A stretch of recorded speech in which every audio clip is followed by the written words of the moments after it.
Student, first हम discuss करेंगे permittivity क्या होती है। ठीक है, ध्यान दें स्टूडेंट, अगर दो चार्जेस हैं Q1 एंड Q2, दोनों प्लेस्ड हैं किसी एक मीडियम में r डिस्टेंस से, similar two charges same magnitude placed distance r apart from each other placed in other medium Q1 and Q2। Suppose ये जो मीडियम है ये एयर है और यहाँ पे जो मीडियम है दोनों चार्जेस के बिटवीन वो वाटर है। देखिए चार्जेस के मैग्नीट्यूड सेम है और सेपरेशन भी सेम है, तो क्या होगा, दोनों के बिटवीन वर्क करने वाला इलेक्ट्रोस्टैटिक फोर्स, वो चाहे अट्रैक्शन का हो चाहे रिपल्सन का हो, दोनों अलग अलग होंगे। Electric force between both are different. ठीक है, अब इस चीज को कौन जस्टिफाई करेगा, कौन सा ऐसा मेजर होगा जो ये क्लियर करेगा कि दोनों के बिटवीन फोर्स की वैल्यू अलग क्यों हुई। While the force of attraction or repulsion between both charges is given by F equal to K Q1 Q2 upon R square। Okay, तो यहाँ पर ये इसकी हमने वैल्यू बताई थी, हमारा आई बटन में आपको इसका लिंक मिल जाएगा कूलॉम्स लॉ टॉपिक पे। K equal to 1/4 pi epsilon naught. Students, यहाँ पर जो ये एप्सिलॉन नॉट है that is permittivity of free space, इसको बोलते हैं permittivity of free space. Free space, free space naught का मतलब होता है नथिंग, और this is also called vacuum. तो यहां पर ध्यान देना कि जो k है 1/4 पाई एप्सिलॉन नॉट, ये हम पहले बता चुके हैं। तो ये एप्सिलॉन नॉट अगर हम एयर के केस में देखेंगे तो उसके लिए परमिटिविटी ये नॉट है वैक्यूम, जब दोनों चार्जेस के बिटवीन वैक्यूम है, बट यहाँ पे एयर है, तो हम इसको कैसे लिख सकते हैं, एप्सिलॉन एयर या ई एयर बोल सकते हैं, epsilon air. Permittivity of air. Similarly अगर वाटर है तो वाटर के केस में हम क्या लिखेंगे, E water equal to permittivity of water. ठीक है, एज आप देख रहे हैं यहाँ पे k इक्वल टू 1/4 पाई, तो अगर परमिटिविटी के अकॉर्डिंग अगर हमें k लिखना पड़ा तो क्या लिखेंगे, for air 1/4 pi epsilon air, और फॉर वाटर ये एयर के लिए हो जाएगा और वाटर के लिए क्या आ जाएगा 1/4 pi epsilon water. According to the medium k की वैल्यू चेंज हो जाएगी, क्योंकि मीडियम के अकॉर्डिंग उनके लिए परमिटिविटी भी अलग अलग है। तो ये जो परमिटिविटी है डिफरेंट मीडियम के लिए, इनको क्या बोलते हैं, एब्सोल्यूट परमिटिविटी। क्या बोला जाता है स्टूडेंट, एब्सोल्यूट परमिटिविटी।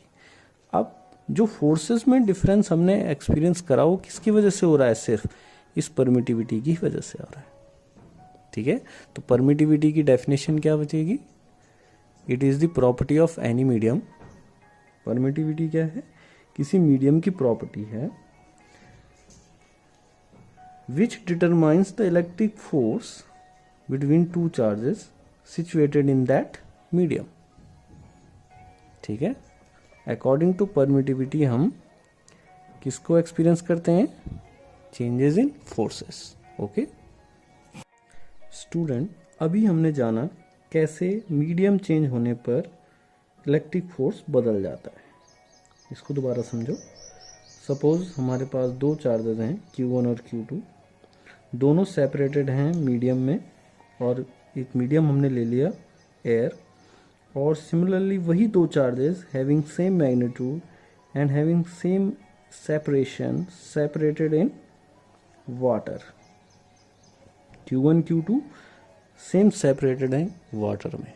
ठीक है, अब ये इन दोनों के बिटवीन हमें पता है कि जो F एयर आएगा, इलेक्ट्रिक फोर्स एयर में दोनों चार्जेस के बिटवीन, और जो F वाटर आएगा, electric force between two charges in placed in water. दोनों फोर्सेस क्या होंगे, डज नॉट इक्वल। ये अभी हम समझ चुके हैं, according to their permittivity, absolute permittivity. ठीक है, क्योंकि फोर्स की वैल्यू F इक्वल टू के Q1 Q2 upon R square, ये है फोर्स का magnitude. S Q1 Q2 same है दोनों ही जगह, दोनों ही मीडियमों में, आर भी दोनों मीडियमों में क्या है, सेम है। तो बात किसकी आती है फिर, के कैसे अलग होता है, as K equal to 1 upon 4 pi epsilon naught. ठीक है, अब एप्सिलॉन नॉट हम तब लेंगे जब दोनों चार्जेस के बिटवीन मीडियम वैक्यूम हो। ठीक है, अदरवाइज अगर वो मीडियम वैक्यूम नहीं है तो हम यहाँ पर हम इसको क्या ले लेंगे, यहाँ से के एयर के लिए, ये वैक्यूम के लिए के नॉट लिख सकता हूँ। अगर एयर है तो K air equal to 1 upon 4 pi epsilon air लिखो। Similarly K water equal to 1 upon 4 pi epsilon water लिख दो। अब एक एग्जांपल लेते हैं, एग्जांपल में देखिए क्या लिखते हैं, इसको नोट रखना। एग्जांपल ये रहेगा कि जो एप्सिलॉन वाटर है equal to 80 times of epsilon air. इसका मतलब जो वाटर की परमिटिविटी होती है एब्सोल्यूट, वो एयर की परमिटिविटी का 80 टाइम्स होता है। ठीक है, कितना टाइम, 80 टाइम। ठीक, तो इससे क्या फर्क पड़ेगा, फोर्स पे इसका क्या इफेक्ट। अभी स्टूडेंट हमने एग्जांपल दिया है, absolute permittivity of water is 80 times of absolute permittivity of air. हमने पहले डिस्कस करा था कूलॉम्स लॉ में, आई बटन में आपको लिंक मिल जाएगा, as F equal to 1 upon 4 pi epsilon Q1 Q2 upon R square. Student यहाँ पे क्या हो रहा है, फोर्स और permittivity both are inversely proportional. आप यहाँ पे देख रहे हैं, here F is inversely proportional to 1 upon epsilon naught even. अगर absolute permittivity of free space की बात करें, एप्सिलॉन एयर अगर दोनों चार्जेस के बिटवीन एयर है, और इट में बी एप्सिलॉन वाटर, और जितने भी हम अलग अलग मीडियम लेंगे वो उसकी वैल्यू आ जाएगा। ठीक है, ध्यान देना, absolute permittivity is inversely proportional to force. जितना ज़्यादा एब्सोल्यूट परमिटिविटी होगी उतना ही फोर्स कम एक्सपीरियंस करेंगे चार्जेस। ठीक है, तो ये ध्यान रखना, मच परमिटिविटी क्या देगा हमको, less force, that is the inversely proportional relation. जितनी ज़्यादा एब्सोल्यूट परमिटिविटी उतना ही कम फोर्स। ठीक है, इसका एक एग्जांपल मैं एक और दे रहा हूँ। अगर हम NaCl आयन लें, Na आयन और Cl आयन ले, ये दोनों क्या होंगे, अगर वैक्यूम में सेपरेटेड होंगे तो हमें पता है दोनों के बिटवीन आयनिक जो बॉन्ड बनेगा वो काफ़ी स्ट्रॉन्ग होता है। Ionic bond means electrostatic force of एक प्लस एक minus, electrostatic force of attraction, ये क्या रहेगा, ज़्यादा रहेगा। अब इसी दोनों आयन जिनका बॉन्ड वैक्यूम और एयर में काफ़ी स्ट्रॉन्ग था, अगर मैं इसको वाटर में डिप कर दूं, वाटर में, तो हम देखते हैं कि अब दोनों के बिटवीन मीडियम क्या आ जाएगा, एयर में जहां इलेक्ट्रोस्टैटिक फोर्स काफ़ी स्ट्रॉन्ग था, वाटर में वो फोर्स क्या हो जाएगा, कम हो जाएगा। क्यों, क्योंकि वाटर की जो एब्सोल्यूट परमिटिविटी है वो एयर से 80 टाइम ज़्यादा है। तो हमने बता दिया जितना परमिटिविटी ज़्यादा होगी उतना ही फोर्स कम लगेगा। तो हमारे लिए आसान हो जाएगा Na और Cl को क्या करने के लिए, बॉन्ड को तोड़ने के लिए, और हमको एक इलेक्ट्रोलिटिक सेल के अंदर सोडियम और क्लोराइड के क्या मिल जाएंगे, आयंस मिल जाएंगे। ठीक है, क्योंकि फोर्स ऑफ अट्रैक्शन क्या हो जाता है, कम हो जाता है। ठीक, ओके स्टूडेंट, अब बात करें रिलेटिव परमिटिविटी और डाइलेक्ट्रिक कांस्टेंट। देखिए अभी हमने एग्जांपल दिया था, absolute permittivity of water is 80 times of the absolute permittivity of air. ठीक है, अब अगर हम वाटर की जगह में कोई सा भी मीडियम ले लें तो उसकी जो एब्सोल्यूट परमिटिविटी होगी वो एयर के कुछ टाइम्स ही होगी।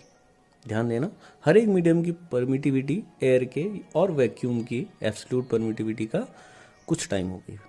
ठीक है, अब ध्यान देना, अभी इसमें एक और चीज आएगी। ठीक, तो एनी ये जो नंबर है ये जो नंबर है इसको हम अगर रिप्रेजेंट करें ई आर से, तो इसी नंबर को हम बोलते हैं रिलेटिव परमिटिविटी। ठीक है, ये रिलेटिव परमिटिविटी को अब हम कैसे लिखेंगे? देखो एनी मीडियम लिख दिया है और यहाँ पे एयर, और यहाँ पे लिख देता हूँ एप्सिलॉन नॉट। इन दोनों की परमिटिविटी काफ़ी क्लोज होती है एब्सोल्यूट, इसलिए एयर और वैक्यूम को हम एक जैसा कंसीडर कर सकते हैं। बट ध्यान देना, तो यहाँ से जो रिलेटिव परमिटिविटी का एक फॉर्मूला बनेगा, that is E R equal to E any medium upon epsilon air और नॉट कर सकते हैं। इसको हम ऐसे लिख देते हैं ई अपॉन ई नॉट।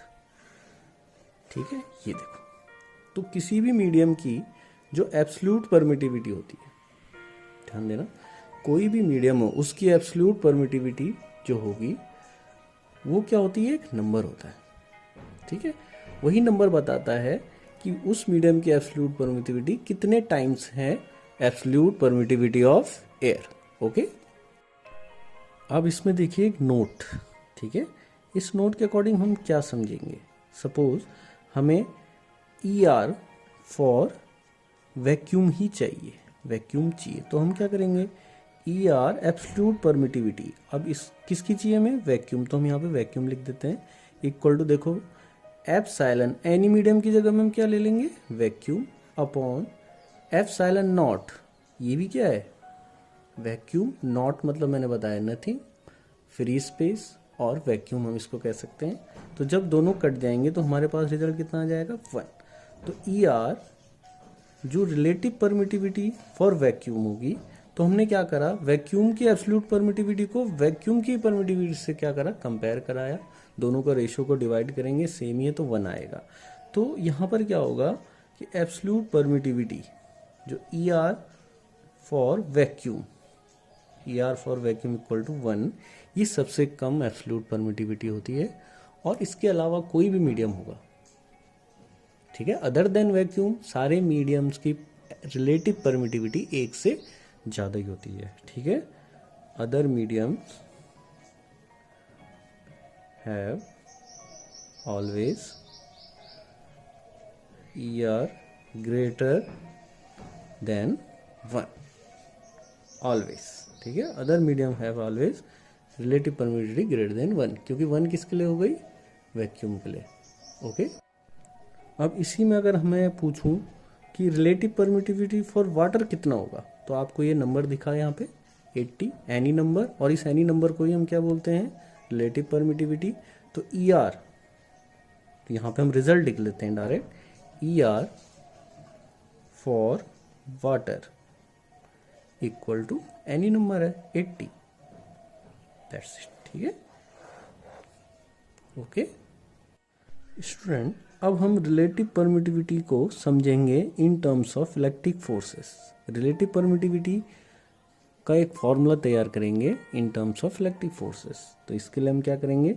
सपोज हम दो चार्जेस ले लेते हैं, Q1 एंड Q2, दोनों सेपरेटेड हैं r डिस्टेंस से, दोनों के बिटवीन डिस्टेंस r है।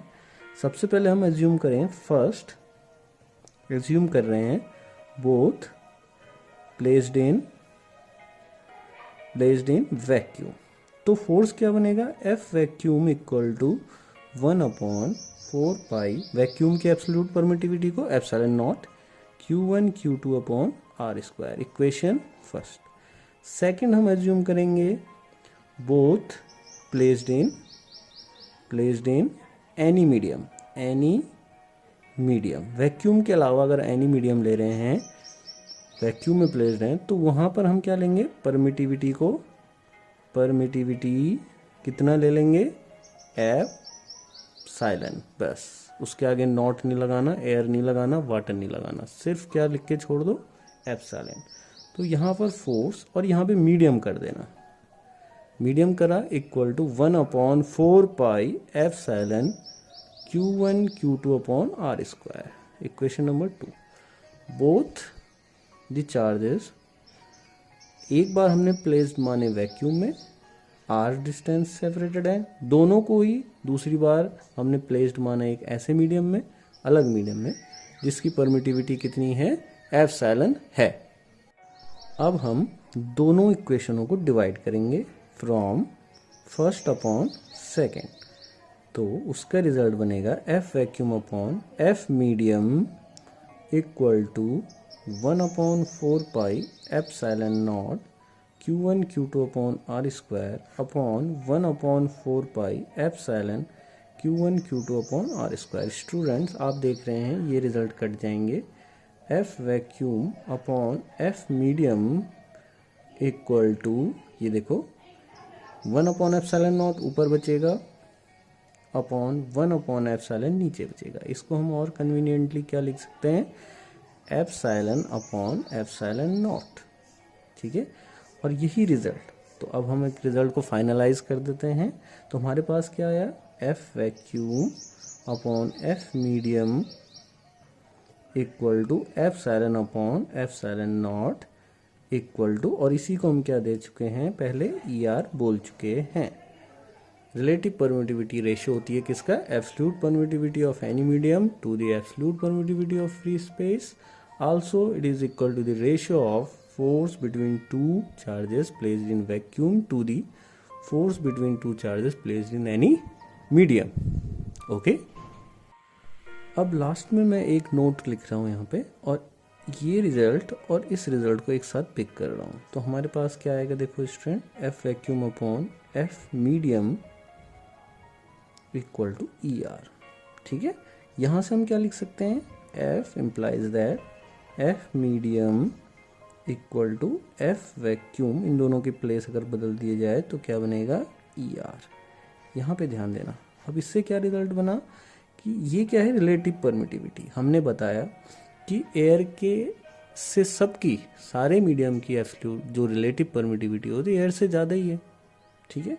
तो अब क्या होगा, इसका मतलब एयर के अलावा अगर हमने किसी और मीडियम में प्लेस्ड करे हुए हैं दो चार्ज, तो फोर्सेस की वैल्यू उतने टाइम क्या हो जाती है, डिक्रीज हो जाती है। एज अगर यहाँ पे हम क्या ले लें, मीडियम को अगर हम वाटर बोलें, और वैक्यूम और एयर दोनों एक ही चीज़ है, तो यहाँ पे ई आर फॉर वाटर कितना लेने का, फिर 80। तो हम यहाँ पे क्या बोल देंगे, F water as E R for water कितना है, इक्वल टू 80 है। तो एफ वाटर इक्वल टू क्या आ जाएगा, एफ वैक्यूम अपॉन 80। इसका मतलब force between two charge particle placed in water is 1/80 times to the force between both two charges having same magnitude and same separation। कितने time हो गया, 1/80 times. Force की value क्या हो गई, डिक्रीज हो जाती है। इसका मतलब फोर्स की वैल्यू कहाँ होगी सबसे ज़्यादा, एयर में, ठीक है। तो यहाँ से आपने क्या रखेंगे, अगर एक रिजल्ट मैं और भी लिखूँ तो यहाँ पे आप नोट करके या एक और लिख सकते हैं, F medium is inversely proportional 1 relative permittivity. Okay, thank you student. तो स्टूडेंट, एब्सोल्यूट परमिटिविटी और रिलेटिव परमिटिविटी से डिटेल जितना भी था ये सब हमने आपको बता दिया है। आपकी कोई भी क्वेरीज हो प्लीज़ कमेंट बॉक्स में ज़रूर बताएं। लाइक करें, शेयर करें, सब्सक्राइब करें और स्वस्थ रहें। धन्यवाद।